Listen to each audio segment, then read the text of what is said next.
অবশ্যই বলবেন। হ্যাঁ, ঠিক আছে।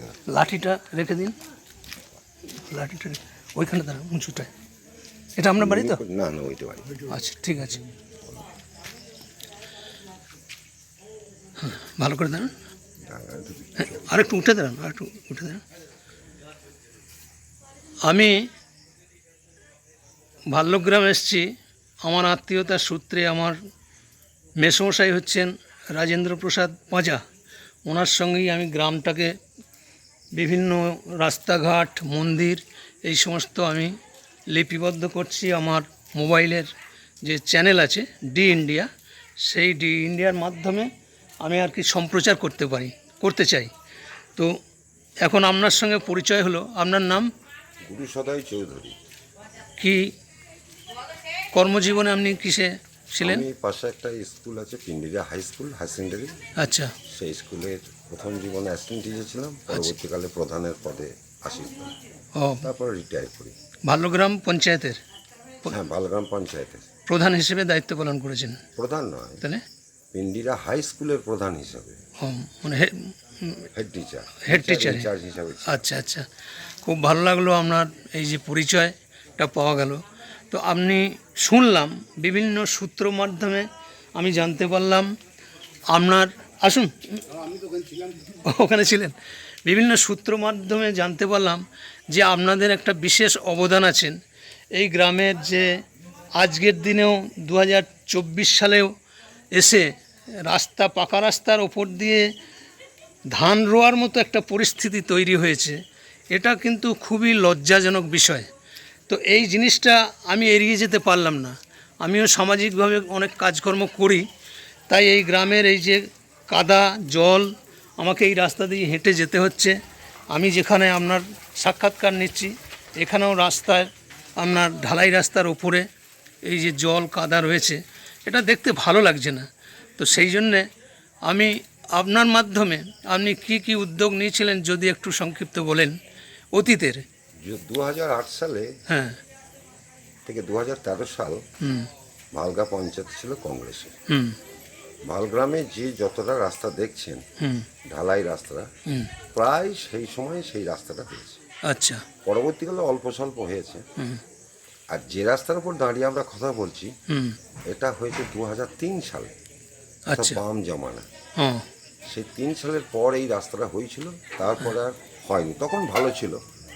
এই দিকের লাইটটা একটু দেওয়া যাবে? এইটা, এই গেটটার লাইট জ্বলে না? আচ্ছা, পরবর্তীকালে হ্যাঁ, এই রাস্তাটার পঞ্চায়েতের উদাসীনতায় হুম একদম এই অবস্থা। আচ্ছা। ও গোস্বামীবাবু বললেন যে উনি অনেক লেখালেখি করেছেন এই রাস্তা নিয়ে। এই গ্রামের প্রতি আপনাদের যে পূর্ণ আনুগত্য আছে, সেটার জন্যে আপনারা নিজের গ্রামের রাস্তাঘাট সংস্কার, গ্রামের উন্নয়ন, যেমন আপনাদের জীবনের ব্রত, সেই জায়গার থেকে আপনারা অনেক কাজ করার চেষ্টা করেছেন। আজকে সার্বিক পরিস্থিতিটা কোন জায়গায় আছে? সার্বিক পরিস্থিতি, এই গ্রামটা হচ্ছে ভালগ্রাম। হুম, এই গ্রামের জনসংখ্যা প্রায় 4,500। 4,500। 3টে পঞ্চায়েতের বুথ আছে। হ্যাঁ, একটি মাত্র গ্রামে ঢোকার রাস্তা ছিল। হুম পরবর্তীকালে ওই 8 সালে যে পঞ্চায়েত কংগ্রেস এলো, হুম মাঝখা দিয়ে একটি রাস্তা হুম করা হলো, মাটির রাস্তা।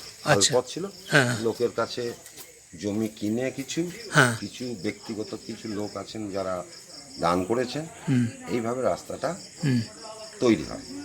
পঞ্চায়েতে থাকতেই আমরা প্রথম তখন মোরাম করেছিলাম, হুম এবং 13 সালের কাছাকাছি 12 সাল নাগাদ কিছুটা ঢালাই করা হয়েছিল। আচ্ছা, কিন্তু তারপরে এই 12 সালের পর থেকে এই রাস্তার উপরে কোনো কাজ হয়নি।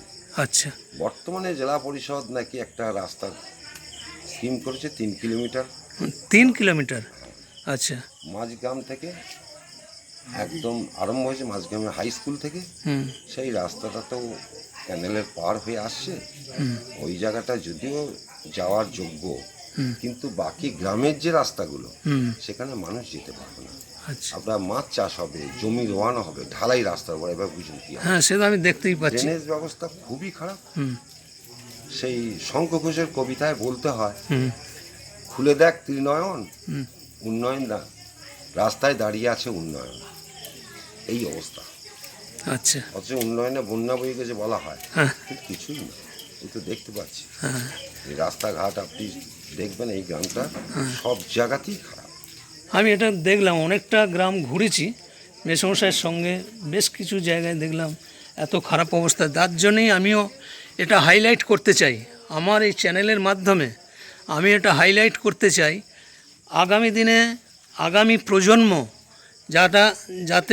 যাতায়াতের যে ব্যবস্থা, পরিবহন ব্যবস্থা সুন্দর এবং সুষ্ঠুভাবে একটা বার্তা যায়, তার জন্যই আমি আজকে আপনাদের কাছ থেকে এই সাক্ষাৎকারটা নিলাম। ধন্যবাদ, খুব ভালো থাকবেন। আমি পরিশেষে আপনার কাছে একজন বরিষ্ঠ দেশ হিতৈষী একজন শিক্ষক, এই গ্রামের কর্ণধার, সেই জায়গায় আমি আপনাকে ব্যক্তিগতভাবে অনুরোধ করছি, আপনি এই বৃদ্ধ বয়সেও আর একবার চেষ্টা নিন গ্রামের মানুষকে একত্রিত করে বর্তমান সরকারের দৃষ্টি আকর্ষণ করুন লেখালেখির মাধ্যমে।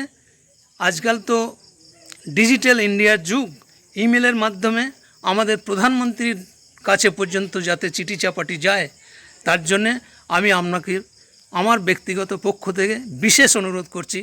আপনি গ্রামের আরও বহু মানুষ আছেন যারা গ্রামের উন্নয়ন চান, আপনার মতন আর একজন শিক্ষক উনিও রয়েছেন, আপনিও রয়েছেন, আরও অনেককে আপনি একটু চেষ্টা করলে আমার মনে হয় যেন আগামী দিনে আপনার গ্রামের উন্নতি একটা ভালো জায়গায় পৌঁছতে পারবে, এটা আমি আশা করছি। রাজনীতি সব জায়গায় দেখলে তা হয় না, না। উন্নয়ন তো চাই, অবশ্যই। কিন্তু এখন যা হয়ে গেছে পশ্চিমবাংলার অবস্থা, সব জায়গাতেই রাজনীতি। তবু এর মধ্যে সেই উরুলির গাদায় ছুঁচ খোঁচার মতো অবস্থা, সেখান থেকে ছুঁচ খুঁজে তবে বার করতে বহু হবে আর কি। লেখালেখি আমাদের হয়েছে, হ্যাঁ, চলছে বহুদিন ধরে। হ্যাঁ, সেটা উনিও বললেন। আগের মন্ত্রী ছিলেন এই বিধানসভার সিদ্দিকুল্লাহ সাহেব, আচ্ছা, তিনিও কথা দিয়ে গিয়েছিলেন, কিন্তু তিনিও করতে পারলেন না কিছু। যাক, এই তো ঠিক আছে। অবস্থা। যাক, নমস্কার। ভালো থাকবেন।